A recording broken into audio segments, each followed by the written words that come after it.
Hello there. Welcome to World of Warships with me, McFadden. Why World of Warships? Well, today, providing this video actually gets put out on time, marks the centenary of the Battle of Jutland, which was, quite frankly, the worst disaster for the Royal Navy in its history. Yeah,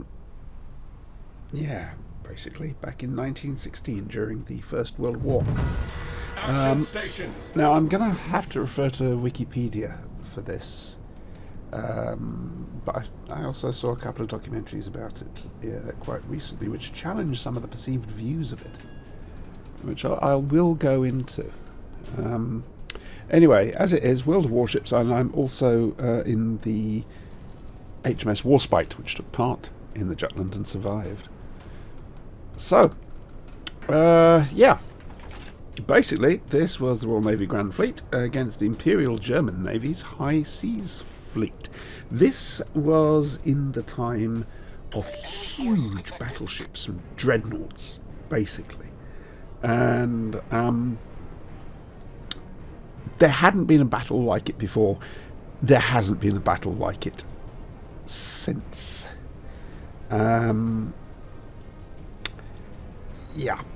The outcome was Germany's High Seas Fleet ended up, well, confined to port almost. And the Royal Navy was able to engage a blockade that stopped food and the like getting through to Germany. However, the Germans realised that there was no point in actually trying to tackle the British fleet, so concentrated on submarines, which caused so much damage. Anyway, so looking at Wiki, the German intention was to lure out, trap and destroy a portion of the Grand Fleet, as the German naval force was insufficient to openly engage the British fleet. This formed part of a larger strategy to break the British blockade of Germany and to allow German naval vessels access to the Atlantic. Meanwhile, in Great Britain, the Royal Navy pursued a strategy to engage and destroy the High Seas Fleet, thereby keeping the German force contained and away from Britain and her shipping lanes. The plan was, well, the German plan was to use Vice Admiral Franz Hipper's fast scouting group of 5 modern battlecruisers to lure Vice Admiral Sir David Beattie's battlecruiser squadrons into the path of the main German fleet. Now, it should be pointed out that the British fleet was commanded by 2 admirals. One was Beattie, who was the sub-commander, and the other was Sir Admiral Sir Jellicoe. Beattie had a bit of a reputation. He thought he was Nelson, basically. It was, righto fellows, let's go and get the enemy. Jellicoe was a bit more cautious. And it showed in his strategy. Beattie left Edinburgh and moved eastwards across the North Sea and really steamed it on. Jellicoe was coming down from Scapa Flow, which is right up in the north. I think that was in the Orkneys, or the Hebrides, one or the other. I can never remember which one's which. Jellicoe had the main fleet, and Beattie had, just like I say, a little sort of scouting party, if you like. Anyway, so Jellicoe runs headfirst into Hipper's fast group, and they engage.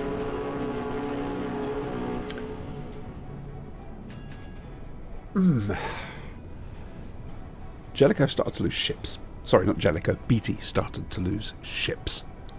And my God, these huge battleships were just detonating. And there was so much death. If I go down, I'll tell you the actual figures, because it really is terrible. It really is. If I can find it, here we go. The total loss of life in this battle was 9,823 men. The British losses were 6,784, and the German losses were 3,039. None of the dreadnoughts were actually destroyed on either side. What people reckon had happened, and it happened a bit later on as well, I'll get to it a little bit later, was that the British fleet was known for its fast firing. Now, the deep magazines were right in the hull of each ship, and these massive shells had to be hoisted all the way up to the turrets. I'm doing lots of hand gestures here, you're not seeing them. And on top of that, you had about 4 powder bags that had to be put behind each shell. Now, to keep the rate of fire going, safety precautions were ignored. Fire doors were left open, important stuff like that, which meant that if somewhere got hit, there was one hell of an explosion, basically. And there was nowhere to stop it, because the doors were open, the companionways were clear, the hatches were open. It was...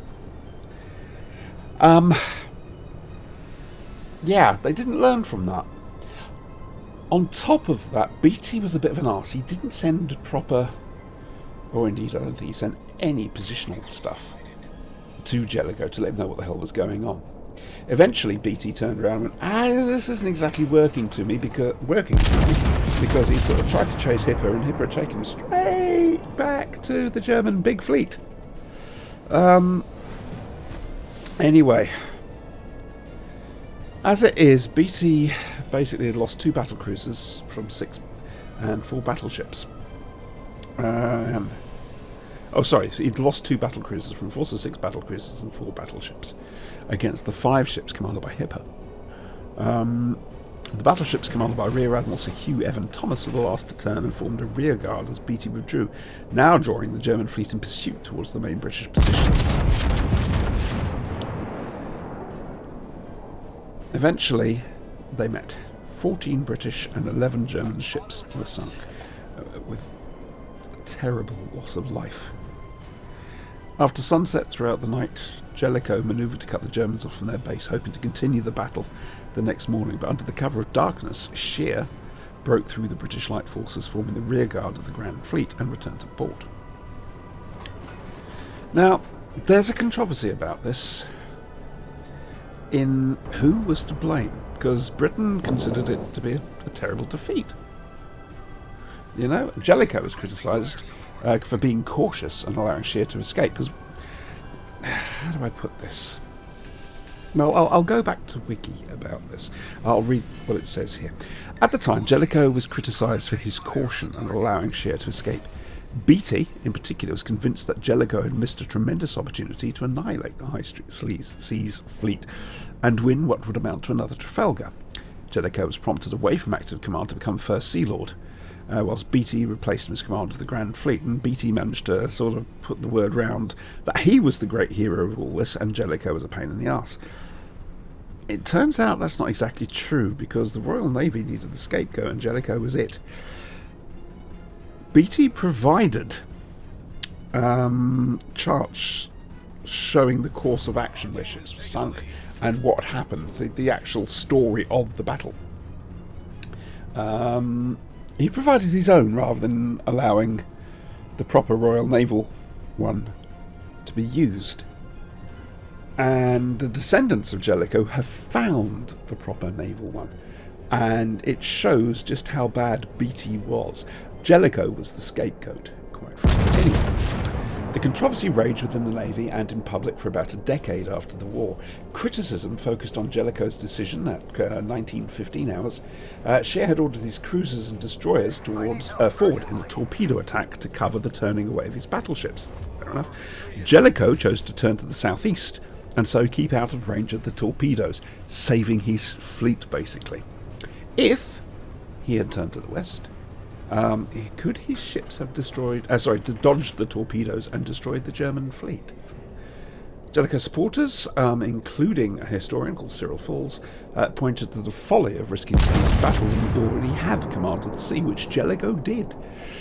And Jellicoe himself, in a letter 17 months earlier to the Admiralty, had stated that he intended to turn his fleet away from any mass torpedo attack, because it was proper, practical, tactical proper tactical response to such attacks. And all the major navies of the world used that sort of tactic. And that in the event of a fleet engagement in which the enemy turned away, he would assume that an intention was to draw him over mines or submarines, and that he would decline to be so drawn. The Admiralty approved of this plan and expressed full confidence in him.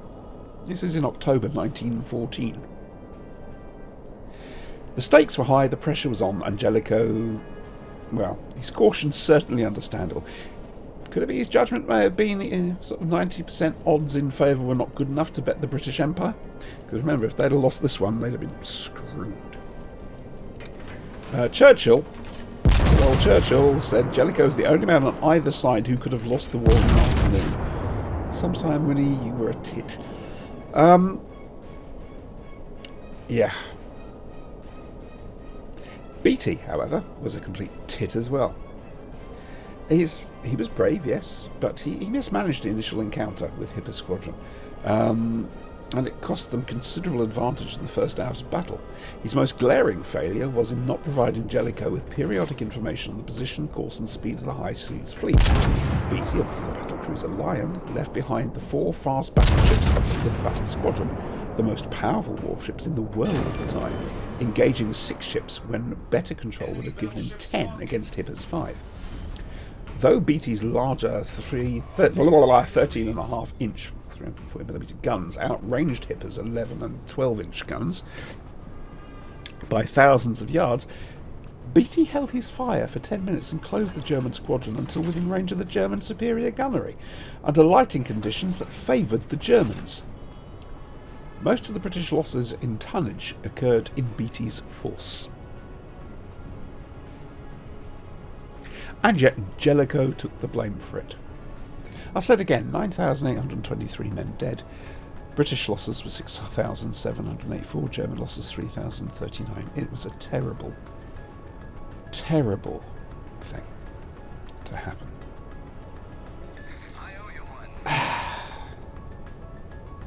Who was to blame? Well, I'm going to be honest with you. I should imagine that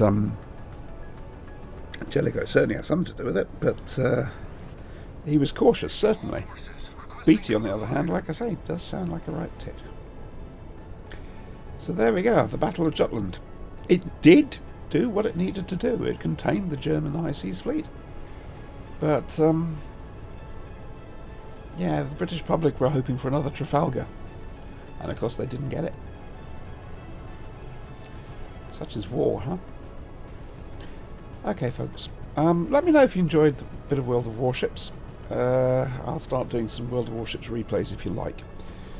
Possibly. Let me know. Okay. Thanks a lot, guys. I hope you enjoyed this. A little bit of history. I'm no bearded wonder, but there we go. Cheers. Ta-ra.